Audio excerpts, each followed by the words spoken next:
Thank you for listening to this episode. And follow the podcast on social media by finding @PrestigiouSPod. And if you'd like to be coached on how to live a more prestigious life, you can reach out to me, Chris Beane, at Chris Beane Official, or by emailing the podcast directly at prestigiousinitiative@gmail.com.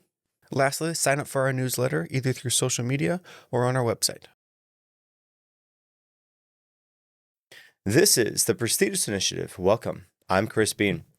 Today we're going to be diving into a topic that's at the heart of everything we do here, which is leadership. Joining me is Kyle Smith, an HR and leadership expert with over 25 years of experience, the founder of HR Kyle Services, and the host of his very own leadership podcast. So today, if you wanted to have a better understanding of what makes leaders thrive, how to unlock the potential in your team, or even how to lead with clarity and conviction, then the conversation is going to be for you. Kyle, welcome to the show. Well, thank you so much for having me. It's a pleasure to be here. And Kyle, why would somebody want to listen to our conversation here today? Well, what I always say, any type of conversation like this, I always want to make sure that the listener is leaving with something practical that they can quite literally put in place immediately. All right. I like practical takeaways, so that's right up my alley. Now, Kyle, for those of the listeners that may not be interested in your journey, can you tell me about how your path led you to leadership and HR? Yeah, it really goes way back, and I didn't realize it at the time. But as I entered my teenage years, I became fascinated with leadership.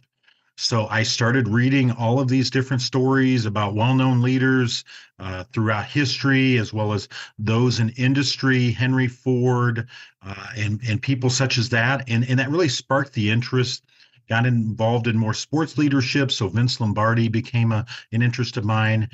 And then fast forward, as I started to pursue a professional career more in earnest, earned my degree in psychology, started to get an interest in IO psychology, ended up taking the route of HR management, earned my MBA.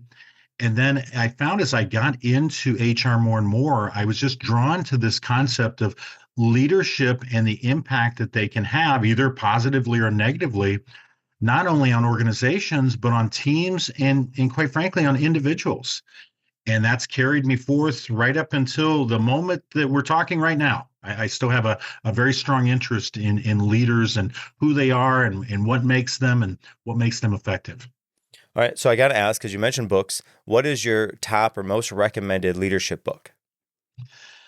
It's going to be, gosh, there's so many. Rarely do I get stumped, but this is a question where I've gotten stumped. I would say, it's from those Lombardi era. If anybody here is a fan of football, Vince Lombardi was the head coach of the Green Bay Packers during the 1960s, and obviously he's the namesake for the trophy that teams win in the Super Bowl.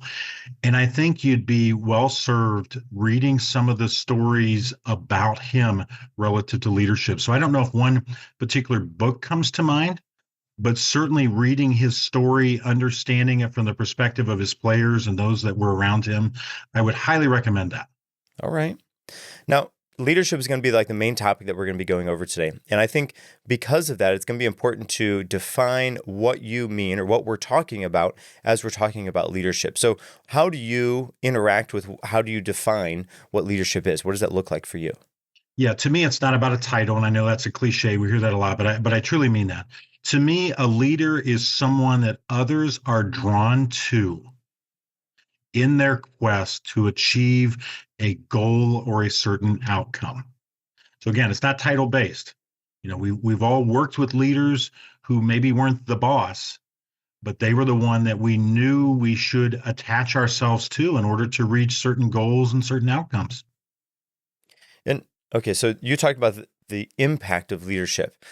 If us as the leader, if other people are drawn to us, and maybe we're not in that leadership role, but we can feel that other people are kind of, being attracted to us because of the way that we're conducting our business or the way that we're doing our job, even if we're not the manager, the leader of the business. What type of impact is it that I can have over my followers without being too overbearing, I guess? Right. So how do I have an impact over my followers without allow without it being too forceful to have that following happen. Does that make sense? Yeah, it sure does. And the biggest way that we can have an impact is that you're helping that person and ultimately that group of people realize their potential even beyond what they thought was possible. And I think if we really think about leaders, that's what they do. And again, I don't throw leader around carelessly. I think too often in our society, and we see it in organizations and business, this person's a leader, that person's a leader. I don't do that. I think there's a limited number of people that we can truly call leaders, and especially based upon the definition that I've given, that they rally those around them to achieve levels of accomplishment and ultimately their goals that even the individual didn't know quite if that was possible. So as you're saying this reminds me at least of what I'm remembering the definition of motivation is, which is to pull out. And so leaders have the opportunity or the unique ability even to motivate those people that are around them, to pull the things out of them that they know that they can do. The leader knows that they're capable of, but that person doesn't necessarily know that they're capable of yet. 100%. That's exactly right. Yeah. Now, Kyle, you've worked with leaders over the past 2 decades. In your view, what separates a good leader from somebody that is truly great? A good leader is someone that has all the principles in place, right? They know how to say the right things and they tell the stories and people seem to be drawn to them at some level. But it's hit or miss whether they're able to lead that team again to achieve the goals and the outcome. And I think there's a lot of people that fall into that category. And those are the ones that when we throw around this title and term leader, that's who we're talking about. There's some level of accomplishment there relative to leading teams and individuals. Great leaders, it doesn't matter the circumstance. I have a saying that I say that I've used for years with my son and to convey these kind of points. The cream always rises to the top. And you've heard that phrase, I'm sure. What that means is no matter where this cream is located, it is going to rise to the top. And I think great leaders, no matter where they go, no matter what they do, no matter where they are, they're going to be seen as leaders. They're going to be ones that do lead their teams and their groups and their organizations to those goals and outcomes. Okay. All right. So I'm also reminded of a phrase that says great leaders are also great followers. Mm-hmm. In our so far our the way that we've been thinking about a leader, people are drawn to them. It's like a unique ability to them that they can craft and hone and shape into become a great leader. But if a good leader or a great leader even is also a good follower, how does that work in a business type of structure? Absolutely. Because great leaders know where they can best serve. Okay. And again, that's the difference between great and good. Good leaders think they always need to be the person in charge. Well, great leaders know they don't have to be. And I'll use the example. Here's the best example. And again, I must love the sports examples because I've got another one. Anyone who's a fan of the NBA, especially the history from the 90s and so on, they know Michael Jordan's name. They know the accomplishments of the Chicago Bulls. Well, that coaching staff and Phil Jackson specifically knew that they didn't need to be the leader, but they needed to put that team in a position to win. And in essence, Michael Jordan was the leader of the team, not the head coach necessarily. So Phil Jackson, in his wisdom and being a great leader, knew that it was important for him to be more of a follower, to follow what was happening with the team, to guide them, to be that steadying force and so on. So Michael and the rest of the team could reach their greatest potential. And I think we see that. So, leaders know their place, and it's not always to be in charge. If you've got a team of all-stars, your goal may be just to make sure that they have the resources that they need, and the headaches are out of the way, and they've got support, and they've got a shoulder to cry on sometimes, and in an office that they can go into and maybe vent a little bit, and that's leadership for that team. Okay, so then maybe the way to think about that is not leader. I mean, leaders are good followers, and they have to be followers. But it's leaders know how to best serve those people that they're working with, whether that be the overarching company structure or the people that they're directly have influence over. Exactly. It's the And you service think of about them. followers, if you're really a good follower, you're also someone that's a cheerleader. You're a supporter. You're Mhm. there. If you're a really good follower, you're watching. Okay, where's there a gap? Where's there some place that I can help out? I'm picturing the follower in a group that's going up a mountain. That's the person in back to make sure nothing gets dropped, nobody's falling behind, someone didn't get hurt.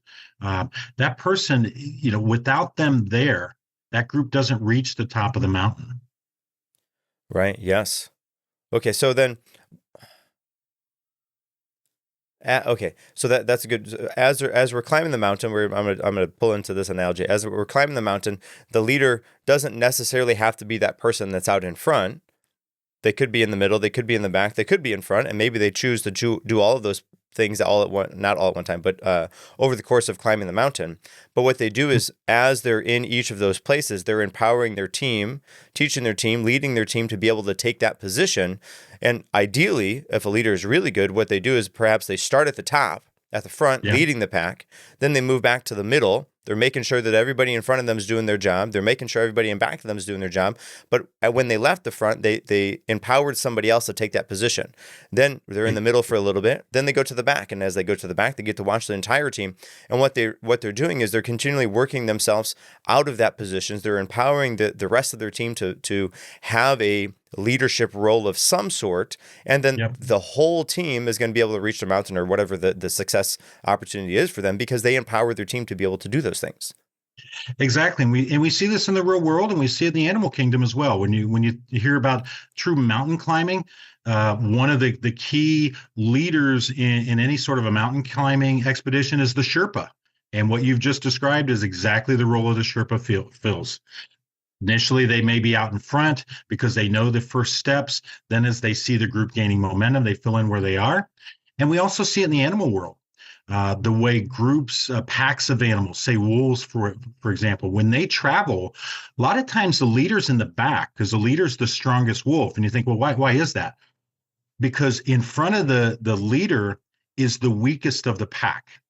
So in order to get that whole group to their destination, the leader is in the back in order to protect those weakest of the pack from any attacks that may come from behind. So again, we see it in nature, we see it in other occupations well beyond the work world, where the leader finds out where they are most needed and where they can most assure that the entire group succeeds.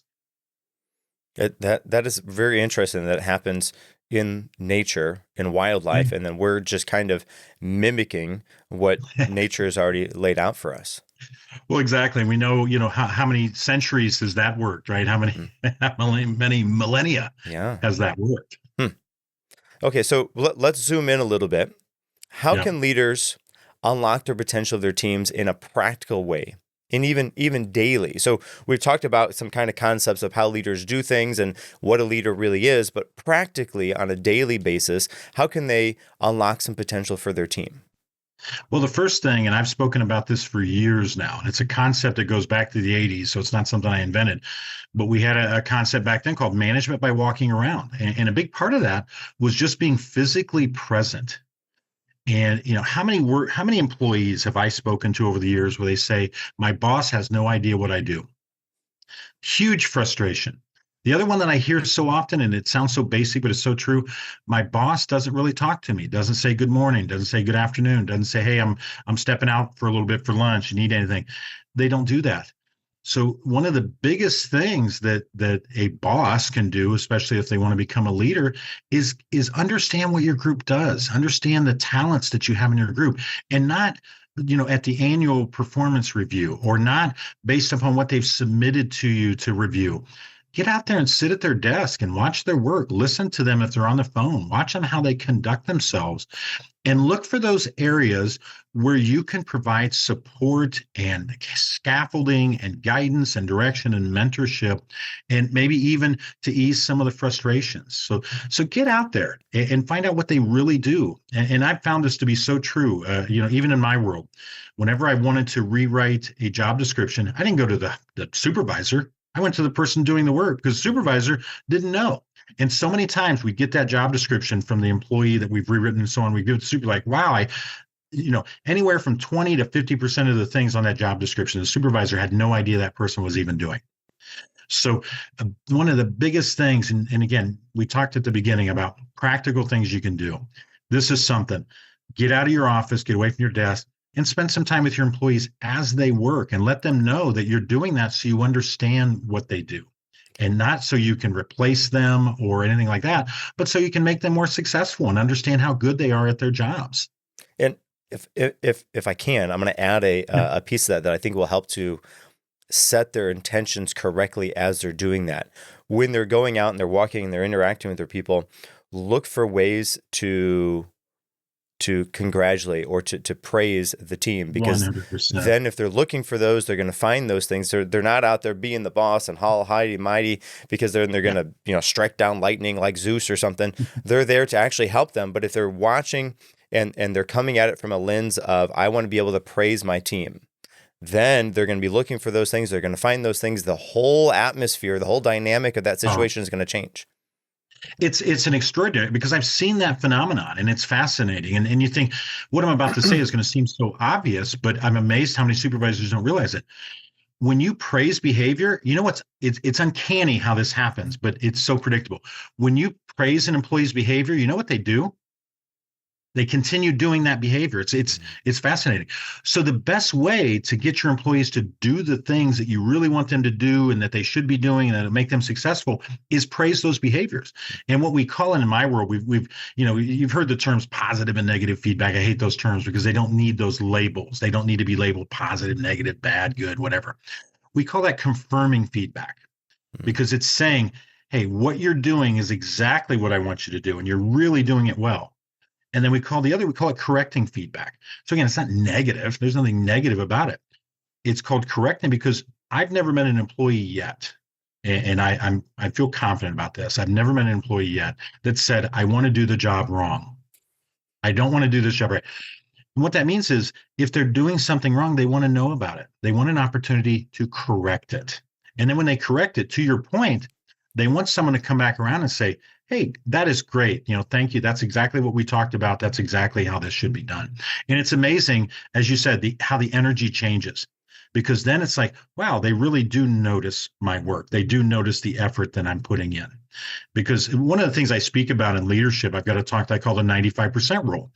And what that's based upon is, I firmly believe that 95% of employees want to come in, do a good job, be a good teammate, make a good living, progress in their career, go home at the end of the night, be safe and sound, and spend time with their family and do all those other good things.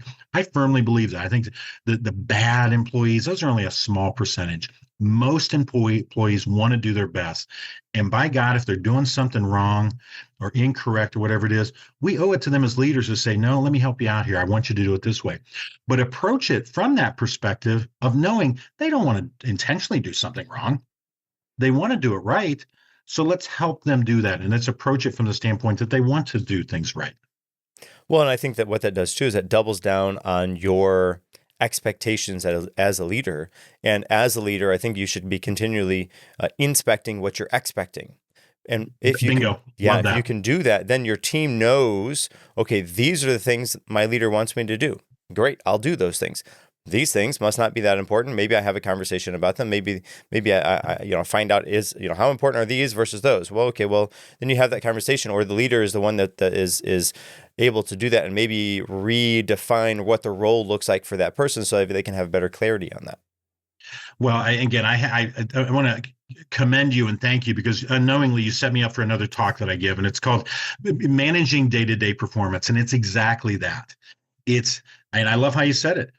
Inspecting what you're expecting, and getting out there on a day-to-day basis and giving that kind of feedback, giving that direction. Again, the example that I point to is, nobody wants to do the same thing wrong for a week, 2 weeks, a month. I've worked with employees, and this is no joke, that I've heard about, that have been doing the same thing wrong for 6 months, and the employee never corrected it until, and that person never brushes it off saying, well, those things happen. They're always angry, irritated, upset.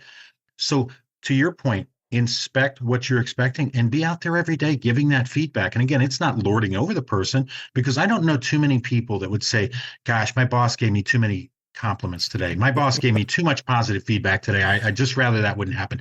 No employee's ever said that. Yes. Yes. And, I think that the other thing there is,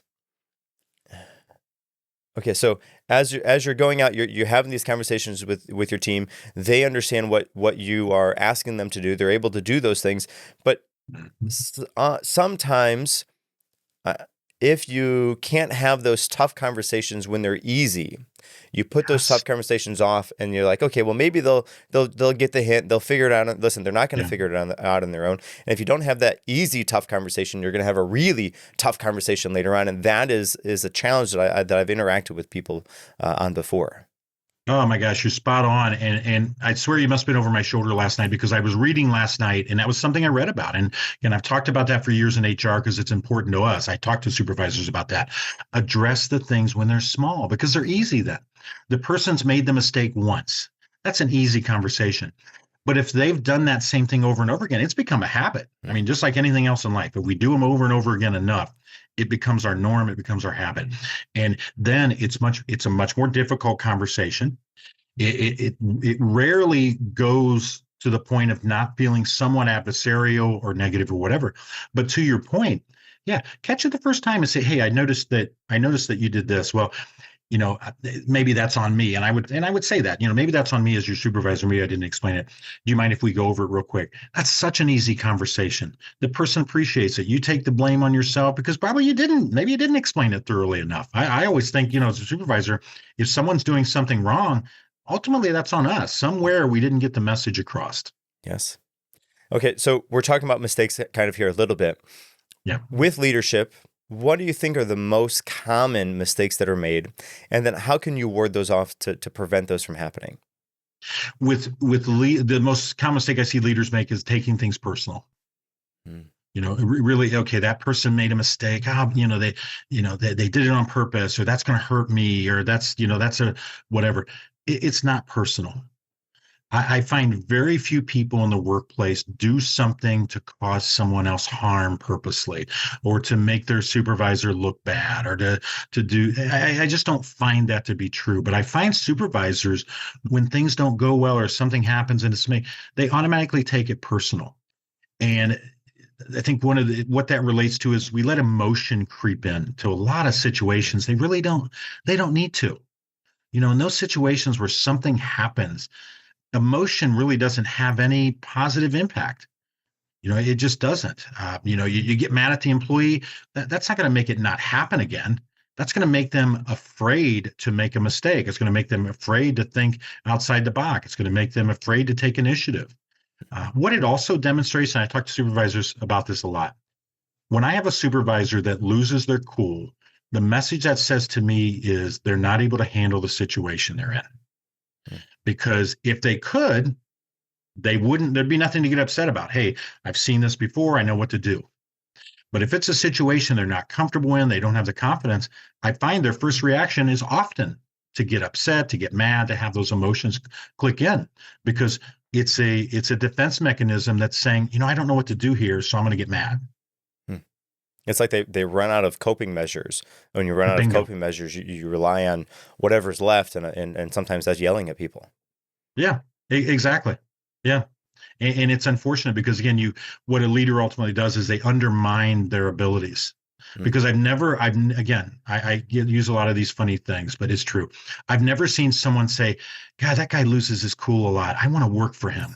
No one's ever said that. I've never had an employee say, this person over here is very unstable emotionally. That's who I want to work for. They don't say it. Correct. People want to work for the cool head in the room. They want to work for somebody that no matter what happens, we're going to figure it out as a team. That's who they want to work for.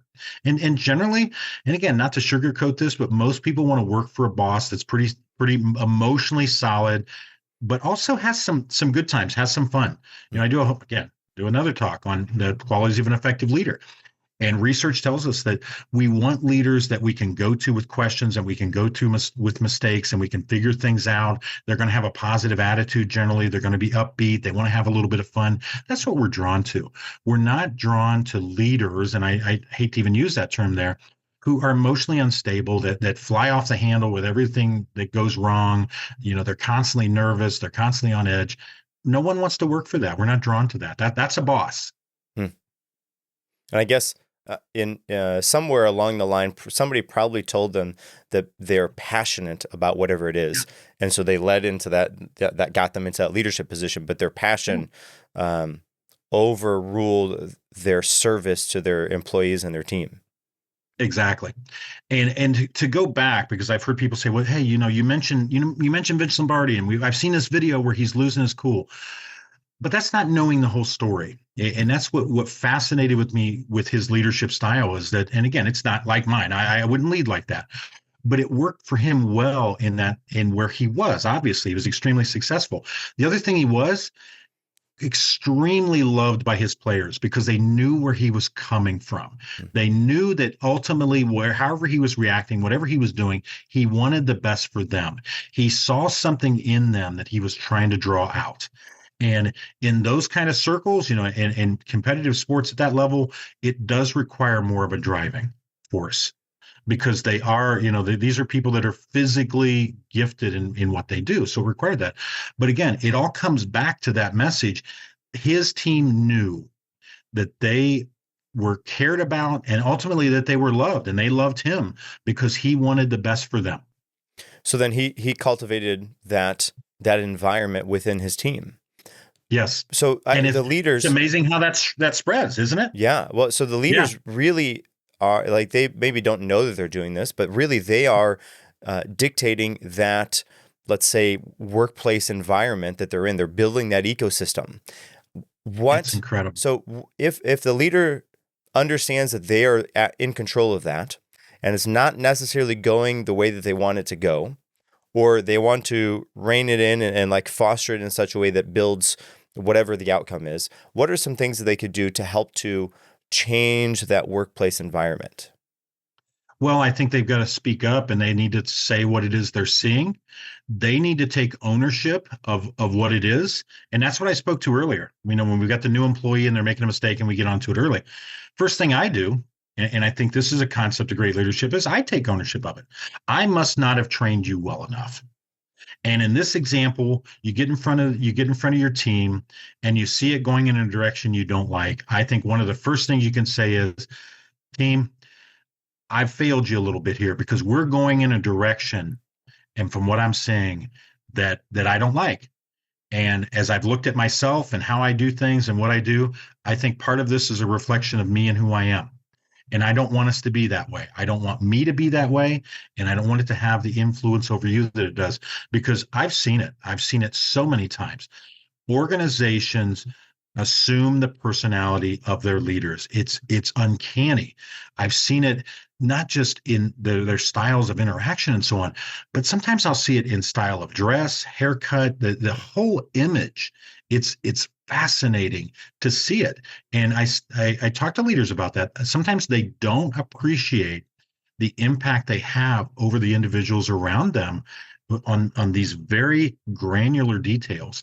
But what that also demonstrates, and I think to your point, that the leader can speak up and say, you know what, I've sort of created something here that really isn't creating any success for us, and I'd like to change that. And even you can ask your team to hold you accountable. If you see me doing these things, I don't want you doing them, but if you see them in me, let's talk about it. And I've seen great leaders use that technique to really change, and honestly, in a very short period of time, the personality of their teams. Okay, so I think that brings up a good point, is leading up the chain of command, because if the leader is empowering their team to be able to have those conversations, that is leading up, they're allowing that to happen. So if Absolutely. let's say okay, so let's take that one. Let's say that's the easy one, and then we'll do the harder one next. We're in an easy situation where my leader is empowering the team, and I'm a team member. I'm not the leader. My leader is empowering the team to lead up the command. Right. So I have an opportunity to have those conversations with the leader. As we'll do the harder version of this in a second. But on that, how can I, as the employee, how can I, as the employee, have those conversations without sounding needy or like I'm begging or like I'm too much of a I want this or that, or you see what I'm saying there? I do. Well, any good conversation, and again, this goes back to my counseling training. You always ask for permission. Hmm. And immediately that breaks down the barriers a little bit. So it would sound something like, let's say my boss is Mary. And, the first thing I say to Mary is, Mary, there's something that I need to talk with you about, and it may be a little bit of a sensitive issue and so on, but I want to make sure that before we get into it, that you're comfortable with me bringing this up with you.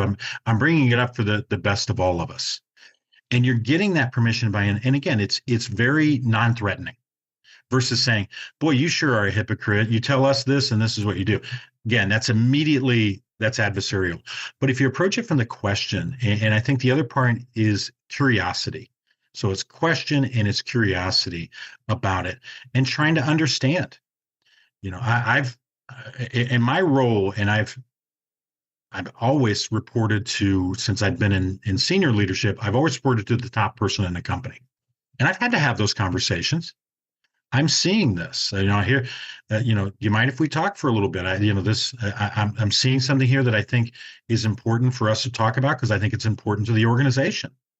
And I've had a conversation to where I've talked with a leader and I've said, you're doing this, but the vibe that it's giving off is something different.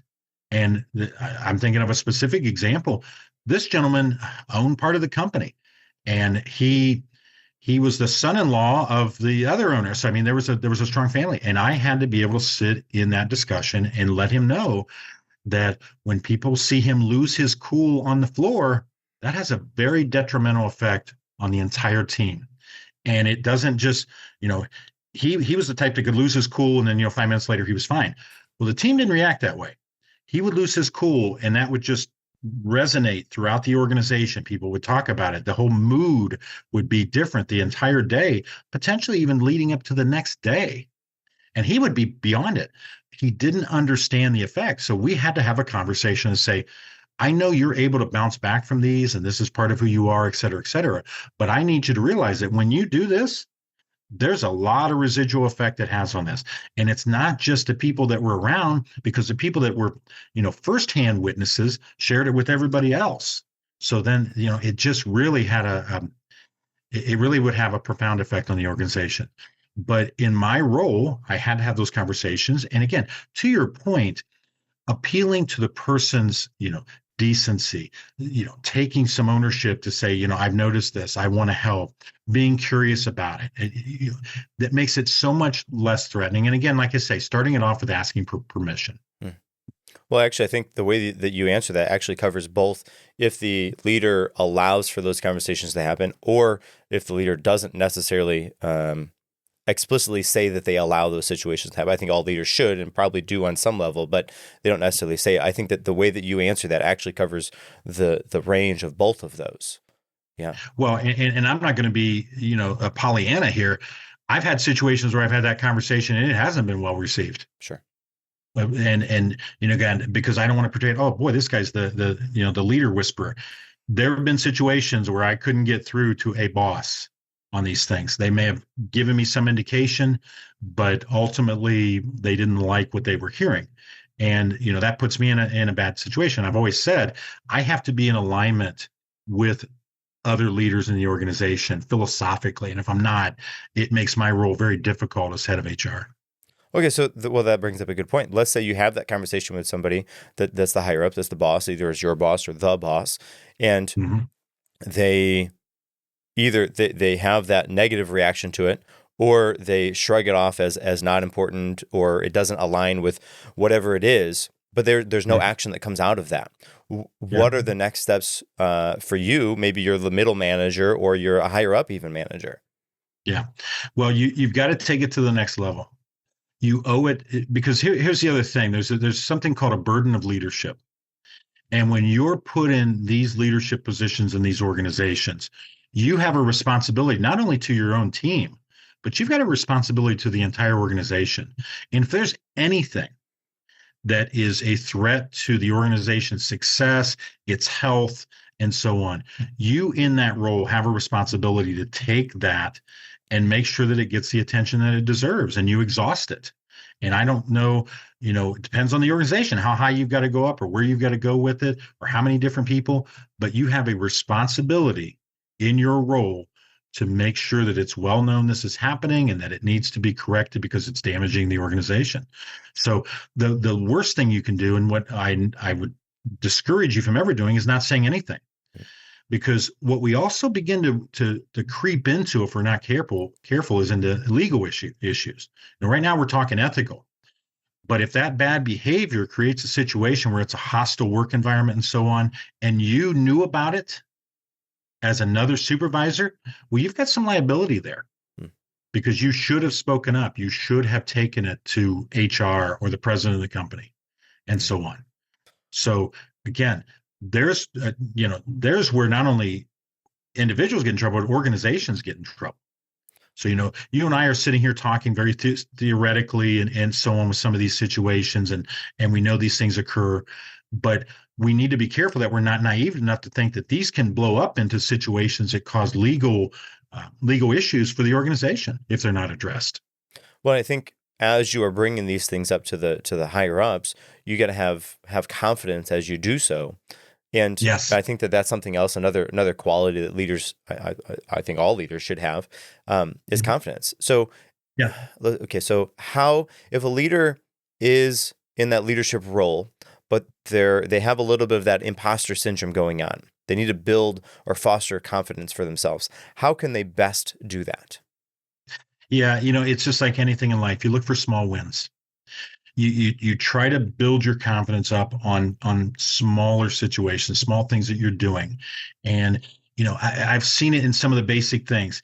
Scheduling weekly meetings with your team that are half an hour, that are touch-based meetings, and you guys you start talking about things and dialogue is happening, and those become small wins because as a leader, one of the things we talked about and we've talked about throughout is making that connection with your team. Well, having those little meetings and doing those things, maybe it's having some little event to celebrate something with your team. So it's picking these small things that you can begin to build on and say, you know what? I think I'm pretty good at this role. I think this is where I'm supposed to be. And it's building that momentum. So even as I work with new leaders, one of the things I've always worked with throughout my career is people that are promoted from employee to supervisor. And I love that transition. I built a whole training program around that because I love that step. But that's one of the things that we talk about is look for small wins. And what are those? Where do those often come from? What would you have wanted from your supervisor when you were the employee and someone else was your? What would you have wanted? And it's small. It's the small things. It's those connections. It's going out and sitting and talking with people. It's setting up a weekly meeting where people can talk, and having a celebration when something good happens. And it's amazing just having those small wins as a young supervisor, for lack of a better term. It's amazing the confidence because that imposter syndrome is real. I'm glad you brought it up. It's amazing. You'd be surprised. You wouldn't, but most people would be surprised how many leaders suffer from that. I've worked with leaders that are executive level, like C level in a company, and they've got imposter syndrome.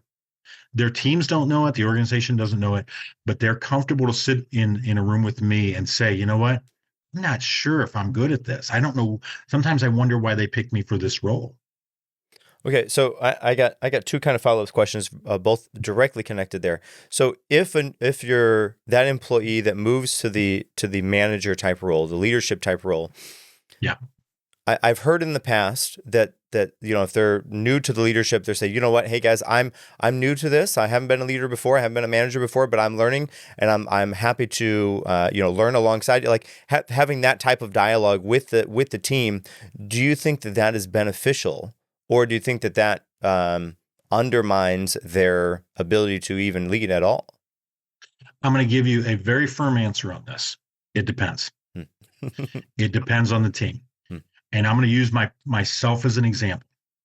So working up in my career, the first organization I was with, I started out as an intern. And I was a part-time intern. I was working on my master's degree. Well, they eventually hired me. Well, over the course of the next 5 years, I was steadily promoted. And I became the boss of people who saw me still as an intern. And to make it even worse, at that point, gosh, I was young. I was in my early 30s. There were people who I was the boss of that had been with the company nearly as long as I had been on the earth. If I had taken that approach, That would have undermined me right out of the gate because they were already thinking, okay, here's this big shot. He came in, what's he know? So if I would have taken that approach with that group, I would have undermined myself. Mm. Now, if it would have been a group, and I'll say, for example, maybe less tenured, less experienced, we're all kind of new to this circumstance. I've seen that approach work extremely well Mm. because now it's about rallying around each other, and we're going to support each other. I need your support, and you need mine, and that's how we're going to work together. And I think that approach can work really well. So key for us as a leader is when we're going into those situations, gather our intelligence, gather our information. And it's been so cool. And again, part of my business is executive coaching. And it's so cool when I see these leaders make this transformation and go through this this whole elevation of who they are. And it starts with them talking me through their team. And so often they don't realize that we'll be having a conversation. All of a sudden, I'm guiding it to help me understand their team, and they can describe each member, and they really give good detail. And it's at that point that I know that we're right on the verge of a leadership breakthrough, because as soon as they really know their team and who they are and what they're about, they know where they fit into that dynamic. So to your question, I would caution that person going into that situation to take that approach unless they really know the people they're around and they've really studied it to say, yeah, this would go over well. Because again, I've seen that approach work very well when it's under a certain dynamic. But if everybody else in that group is experienced, they've been with the company for a long time, and then you come in and say, you know what, I don't know if I know what I'm doing here. They already are thinking that. It's like, well, ding, ding, ding, ding. You've affirmed what I already thought. You don't know what you're doing. Okay, now the next part of this is seemingly something that happens a lot. And in my head, there's a real breakdown here. And so they take their best salesman, their highest employee, the person that's turning out all this stuff, and they turn that person into a leadership, or turn that person into a manager, into a leadership role, and then they're in charge of those people. But they don't have any of those. They don't have passion to do that. They don't have ability necessarily to do that. They weren't necessarily set up correctly to do that, and they don't like doing that because what they like doing was the sales part or whatever the other piece is. How often does that actually play out? And if so, what are the protocols to work around that? Well, as soon as you started bringing that up, I was laughing. And it wasn't because I was laughing at what you were saying. I was laughing at how many times I've seen that happen. Mm-hmm. Mm-hmm. It's uncanny. And I love the fact that you picked the salesman role, because I've seen it happen there, and that's where I've seen it fail miserably. And when I look at it, it's textbook as to why it failed. Because here's why. And again, I'm in a position now where I can be very blunt on what I say. So I'm going to be very blunt with this. Some of the best salespeople I've ever seen are some of the most selfish people I've ever been around, because that's what makes them a good salesperson. They're selfish. They're very driven. They're very motivated to be successful, for them to be successful. They don't want to, they either don't care about the rest of the team, or that's their competition or whatever. And we play on that as leaders. I got a board over here that has our sales team up, and I'm keeping track of sales and so on. So we kind of play on that a little bit. So to your point, I've seen that happen. It's like, oh, this person's a superstar. Yeah, because all they care about is themselves. And guess what happens? They get in that leadership role, and it's still all about them. Mm-hmm. And they fail miserably. And I have seen that before. It's a classic case. The best person doing it isn't necessarily the best person to coach others. And again, I love to give the sports example, so I'll give another one. Michael Jordan isn't a great head basketball coach. He's considered arguably the greatest basketball player of all time. Not a good coach, because he's singularly driven. Mm-hmm. That's where his head is. So again, I've seen that way too many times. It's natural to think that way, because you think, gosh, the person has everything I'd look for. They're good at this, good at this, good at this. So what I try to do, if we can, because I don't see the leadership, because leadership, as we know, is something else. We've been talking about that. I try to use that person to help others as much as I can. They don't have to be the boss to impact the team in a positive way. So what do?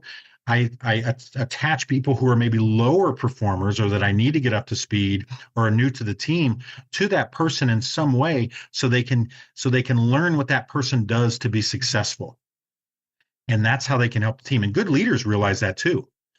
They can be a good leader of the sales team, but maybe they're not a good salesperson. But what they know is, Jane over here is a great salesperson. Let me attach Joe with Jane for a couple of weeks and have them kind of tag along with that person. And pretty soon I'm replicating what Jane's doing with Joe. Mm.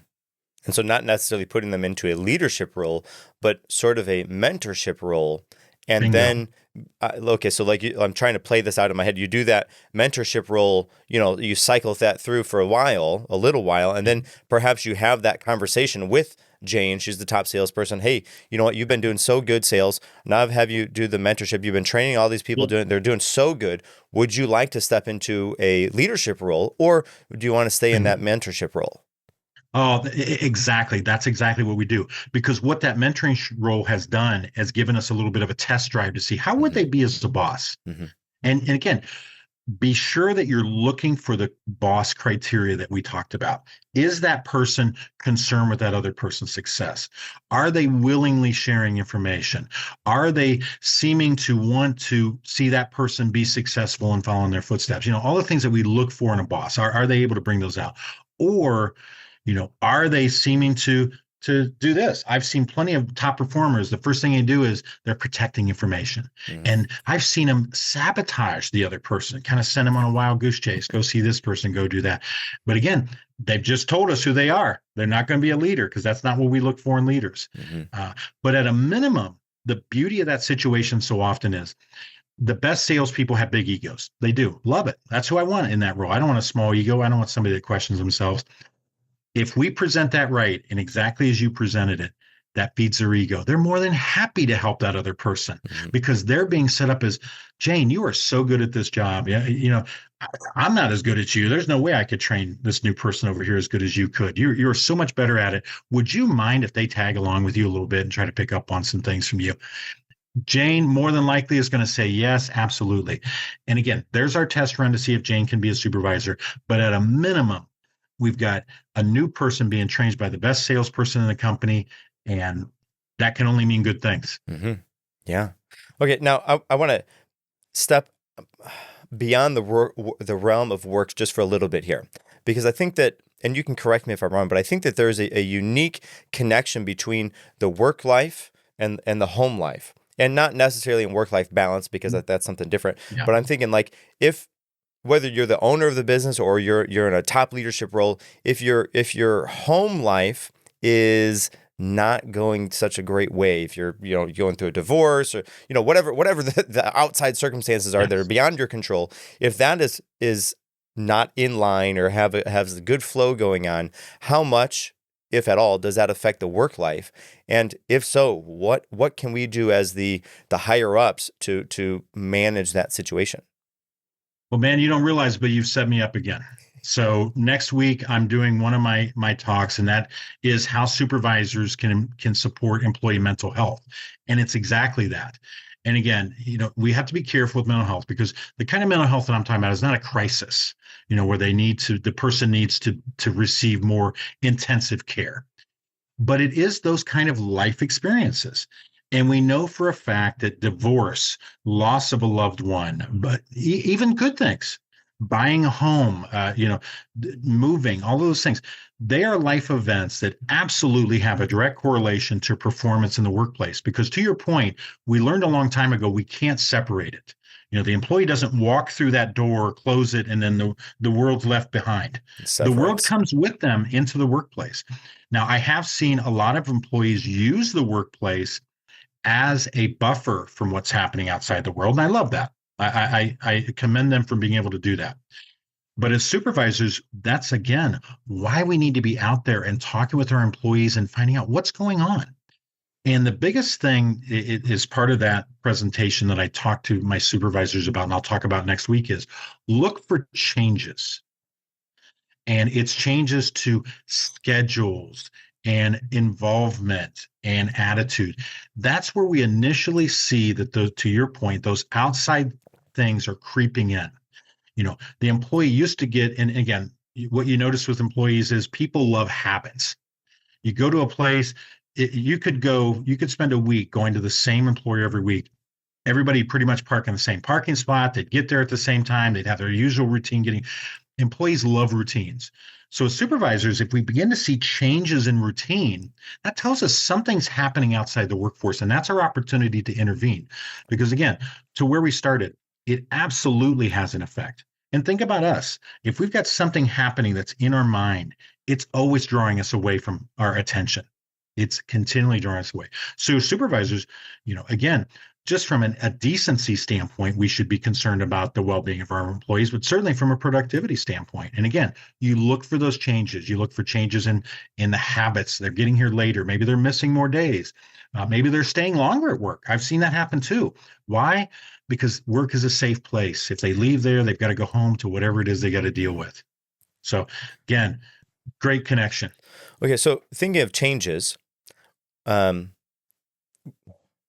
the new round, the new batch of leaders that are going to be coming out, they're in school now, they're getting ready to graduate.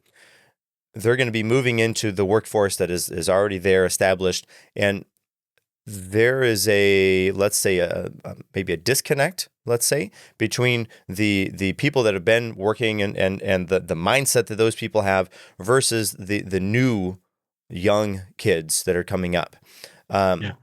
As somebody that is a senior management that needs to try to craft this younger person that I'm going to be stereotypically for a little bit. They don't have as much energy. They don't have as much drive. They have very well, I'm not doing that because it's past my hours of those type of things. How does somebody work with that type of person? And is that stereotypical? Is that what's actually happening now? Or am I reading too far into that? A combination of both. Hmm. So as part of my work, I work with a lot of young professionals. We work with students in internship programs, and that's one of the things that we do here. We run internship programs for companies. So we're on a lot of college campuses, and we work with a lot of young professionals, and I have throughout my career. And I'm in a unique position because my son is one of those people that you described. He's a second-year student at Kent State University. Again, he's my son. I'd say this anyways. This guy is leadership minded in spades. I mean, he whatever he can be a part of and be a leader in, he's taken advantage of it. He will come out and he will be in leadership positions. And so I don't necessarily see what you're talking about in him, but I do see some of what you're talking about, to the point that I think we need to be aware of it. I like the phrasing that you use, that we need to work with it. But what the biggest thing that I would say is every generation has said that about the generation that follows them. Mm. If we go back, and I think about my dad's generation. So my dad was born in the 30s, and he's since passed on. He had opinions about the guys that were born in the 50s and the 60s, and so same type of things. And then, here's my generation coming along. And then, those guys in the 50s and 60s, they had that opinion about my generation because I was born in the 70s. So I always caution to say that it's always happened. But I like what you're saying, that we've got to work with it, because I think that's what we've seen in the past. We've seen the prior generation where it's been most successful to realize we've got to work with this new generation. They've got some new ideas. They've got some new ways of thinking. They're not bad or good. They just are. We've seen a big push at work from home and working remote and all of these good things. Well, a lot of that's been driven by a younger generation. And I think if we can do it right and manage it well, there's plenty of people that I know in their 50s and 60s, like, these young people have some pretty good ideas here with this work from home stuff. So again, to really lead off with your point, it's a matter of working with it. It's realizing that every generation has had that attitude about the generation that follows them. And then I see a whole heck of a lot of exceptions, not the least of which my son. But I talk with students quite literally every day that I think, these kids, boy, they got something going on here. I'm talking with a young man or a young lady that's going to be a CFO or a CEO someday. I have no doubt. Well, that's encouraging. Very good. Yeah. Yeah. Now, Kai, I want to say thank you. Thank you for sharing the wisdom and experiences with us here today. You've reminded us that leadership is not just about titles, but it's about unlocking or motivating those things from other people. And, as we're getting ready to wrap up, do you have any key thoughts or final takeaways you would like to leave the audience with? And if they would like to interact with you, what would be the best way for them to do that? Great. Thank you for asking that. If there's one thing, and I always end my talks with that, what's one thing you take away? Here's one thing that if you don't take away anything else, and I think you're going to take away plenty because I think we had a wonderful conversation, but work to connect with your employees, meet them where they are. At the end of the day, these are just people, just like you or I. I mean, it sounds funny to say that. They have homes, they have lives, they have families, they have people that love them and count on them. Try to make a connection with your employees. You'll be amazed at how far that'll get you and how that'll help you navigate some difficult situations. Anyone who would like to get in touch with us, our organization is HR Kyle Services. We provide HR consulting, especially as it relates to talent management and talent attraction. We love that area. That's obviously a passion of ours. You can reach us through our website at hrkyle.com. I'd love to connect with you on LinkedIn. If you look for the HR Kyle, you're going to find me. And I share a lot of things via social media on leadership, human resources, and so on. So I'd love to have dialogue around that.